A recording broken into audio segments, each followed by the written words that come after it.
What's up, YouTube fam? Welcome back. And I got another video for y'all today.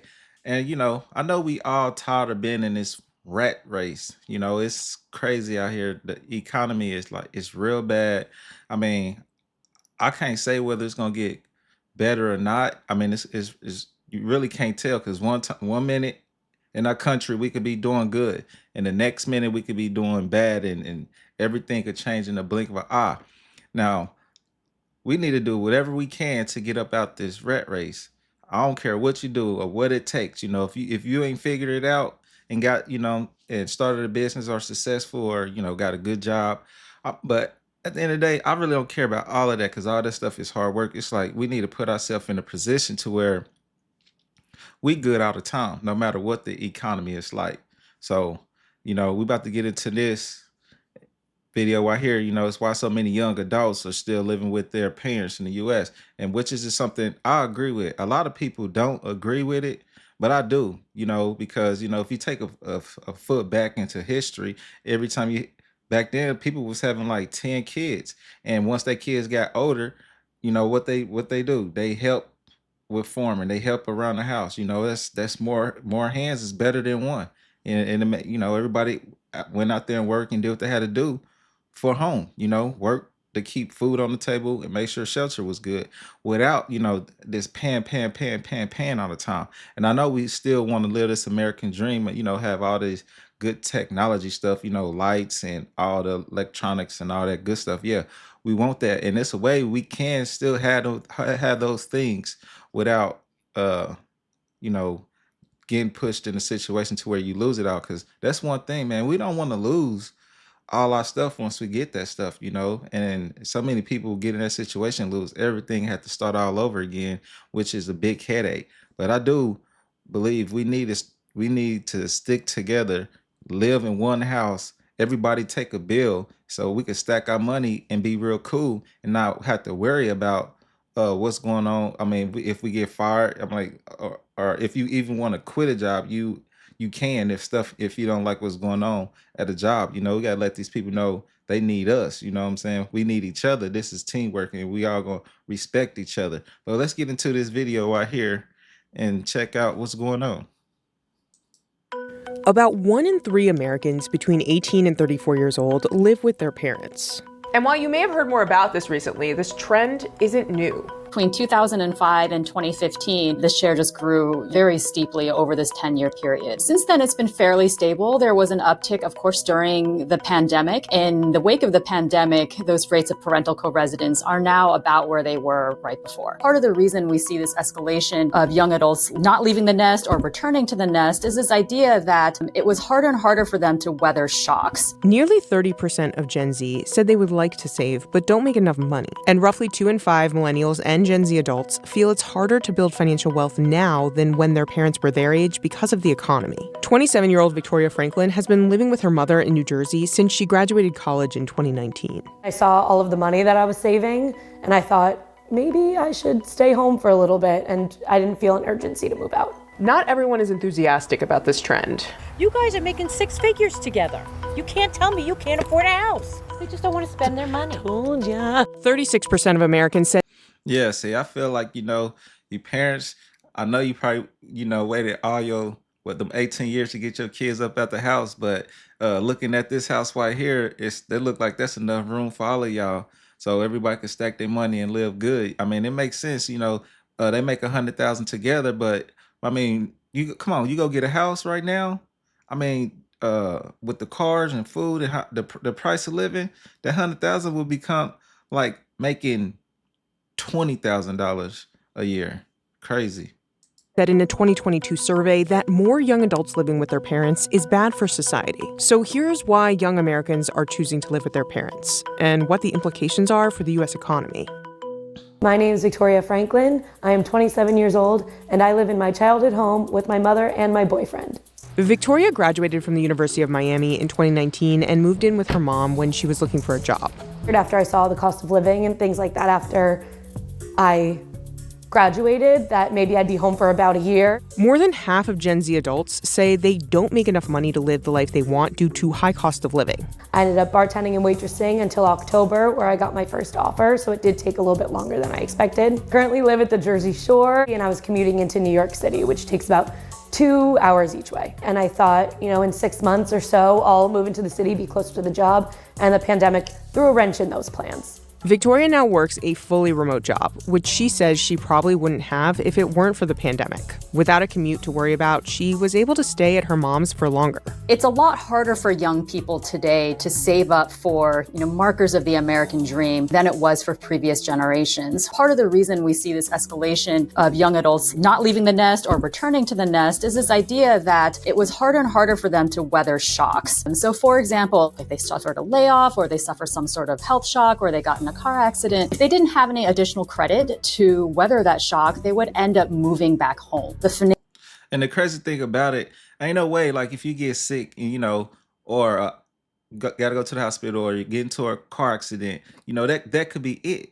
It should be no way, everybody or a lot of people is in a position like that, if they don't get their last check or any crisis happen, it's a wrap for them and they gotta just go back home, So instead of doing that, just like talk to your parents and stay home. I just really believe that because my kids do not have to live, uh, don't have to leave. They could stay here.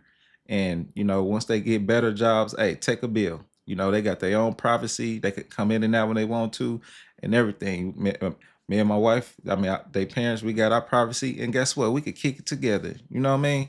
But yeah, it shouldn't be like that for real. It shouldn't be like that. One little accident and bam, everything is all over. You back to square one. This stuff got to get cleaned up. Financial stability of young adults, their ability to pay for things if they got into an emergency was one of the big factors influencing whether or not they were living on their own or living with their parents. A significant number of Gen Z adults and millennials lack emergency savings. In fact, 46% of millennials and 32% of Gen Z have more credit card debt than emergency savings. This can have ramifications for setting up a financial future.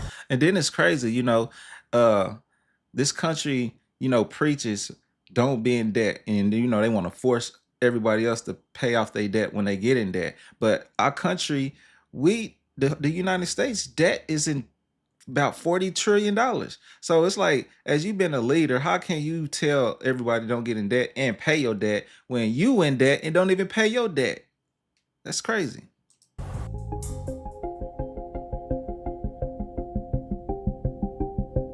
Roughly 1 in 4 Gen Z adults say housing costs are one of the biggest challenges to financial success. The prices of homes has escalated over the last few decades much faster than actual incomes. So it is actually much harder for a millennial or a Gen Z to save up for a down payment to buy a home. And that's something that bears out in the data. The pandemic did have a lot to do with it. I saw how much I was saving and I was like, maybe I shouldn't be paying, upwards of $3,000 a month and making somebody else richer when I could stay at home, save that money, and spend it on where I want to spend it. Between my job and my bartending and waitressing, I make anywhere from $85,000 to $95,000 a year. I would say about 40 to 50% of my salary is going right into savings. My mentality is, why rent and give my money to someone else when I can start to own? And so a big chunk of that money is going to go towards a down payment on a house. Young adults.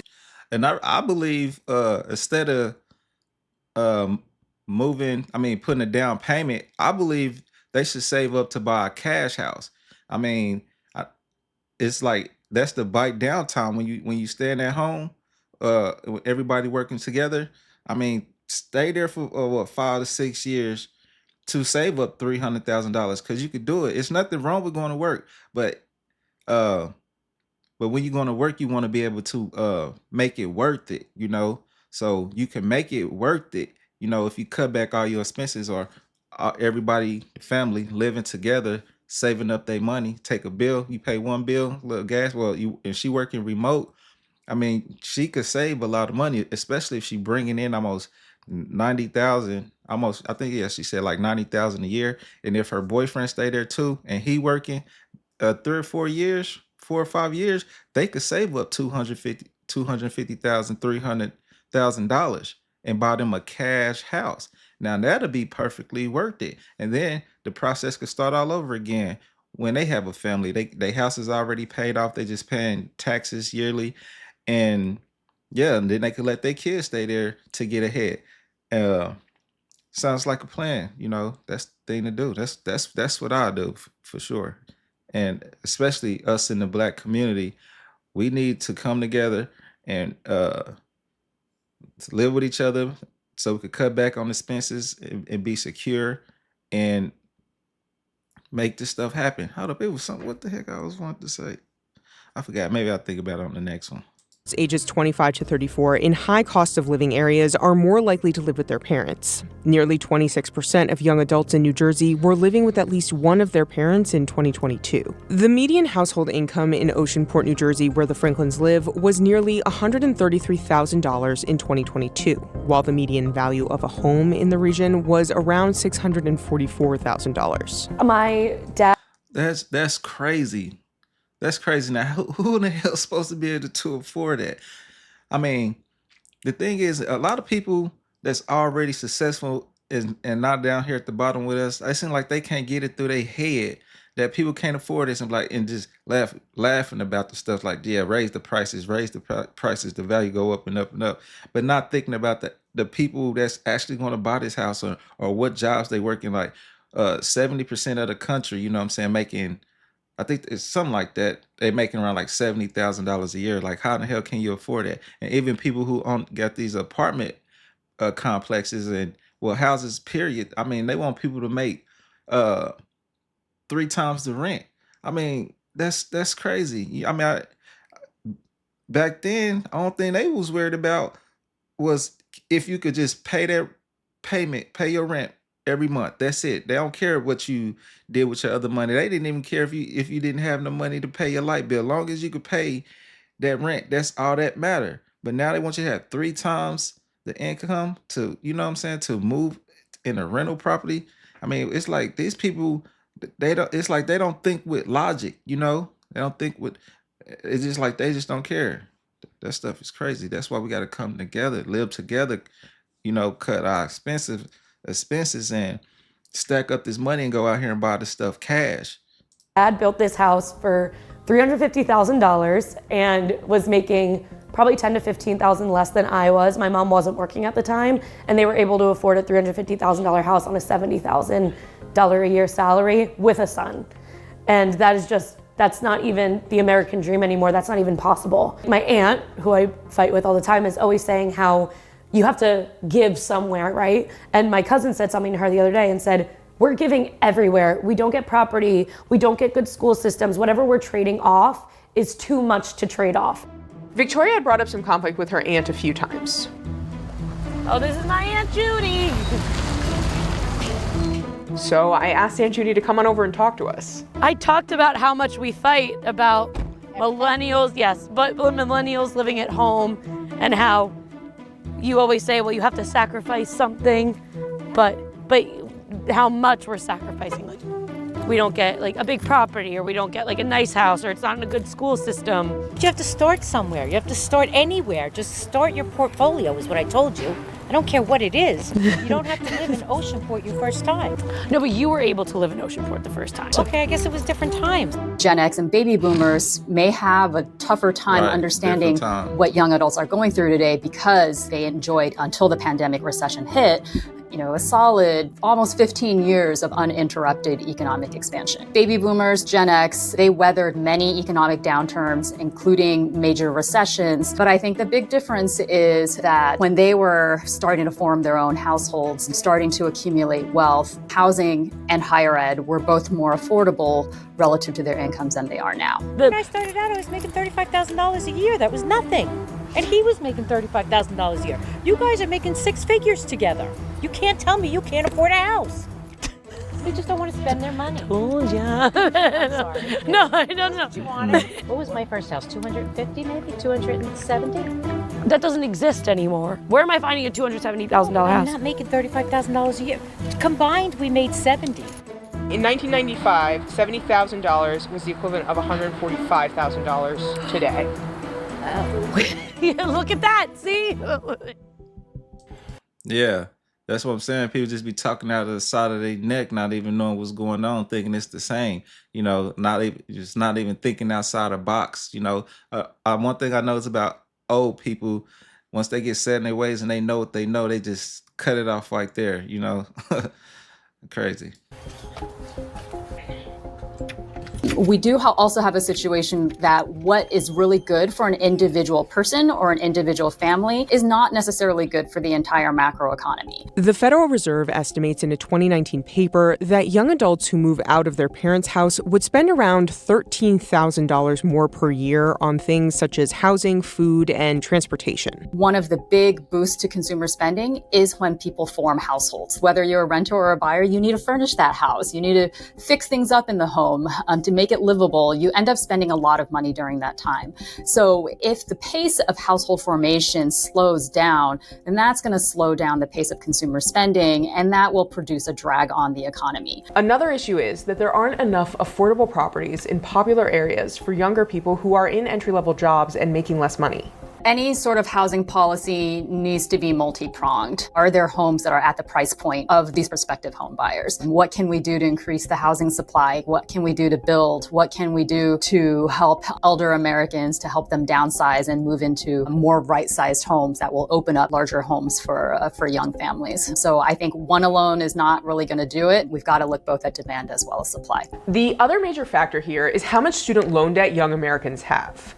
59% of U.S. adults say they've delayed financial milestones because of their student debt. I do have a student loan payment. It's about $480 a month. So that's my largest expense. The liability could be worse for Black borrowers, who tend to have higher than average student loan debt and less wealth than white counterparts. Black and Hispanic respondents were more likely to say that debt was holding them back from reaching financial milestones. Less than half of white respondents said the same. The amount of debt young adults held also rose substantially between 2005 and 2014, during that period of strong escalation in that cohort living with their parents. Aggregate student loans are such an enormous part of the economy now, and that's not a reflection of younger people making bad choices with their education. It's really a consequence in large part due to the fact that there's less public funding and going to college just is more expensive, which makes it even harder for even those college grads who are hoping to get earning more money as a result of their college degrees. Student loan.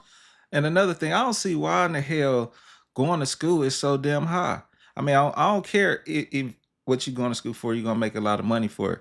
It shouldn't be that high. And plus, you're going to school to get these skills to go out and work in our community. So it's for the people. So why would you want to charge everybody an arm and a leg just to teach them something to keep our country going? That's another thing. That it's greed. It just don't make no sense. I mean, give people this knowledge and information so we can go out here and make this world better. It shouldn't be $1 million just to learn some information to go out there to sustain yourself and live a life. God damn. Loan debt by itself can't explain the phenomenon, especially considering so many European countries with much less student loan debt have higher rates of young adults living with their parents. 24 out of 29 European countries had more 18 to 34-year-olds living with their parents in 2021 than the US. It was over 70% in Italy, Portugal, Greece, Serbia, and Croatia. My boyfriend is Brazilian, and multi-generational homes are very common in almost everywhere else. See, that's another thing. Every other country, culture do that stuff. So we need to do the same thing. There's nothing wrong with that. There's nothing wrong with that. We done got so fat and greasy over here to where only 2 people need to stay in a 18,000 square foot house just by themselves. Got 10 bathrooms and only could use 1. When in a property like that where you could house about four or 5 family members all working, making money, stacking it up. In the world, except in the United States. So I'm just taking a page of their playbook. That's the right. Americans are probably the only people that they're not multi-generations in one house. And I don't have a problem with it. I mean, I think it's kind of nice. Why do we have to be so cold to push everybody out? There are a lot of cultures out there in which it is normal to live with your parents until you get married. And I don't think there's necessarily an economic explanation for that. The Franklins would say in the US, it is the economy. But Victoria's mom is kind of okay with it. Unfortunately, it is the economy and the world that we live in that just doesn't allow them to go live a comfortable life. So with them living here was no big deal. It's not really a problem. They're saving their money. Eventually they'll buy a house. and that works. And if you got a kid, grandma already there with the kids.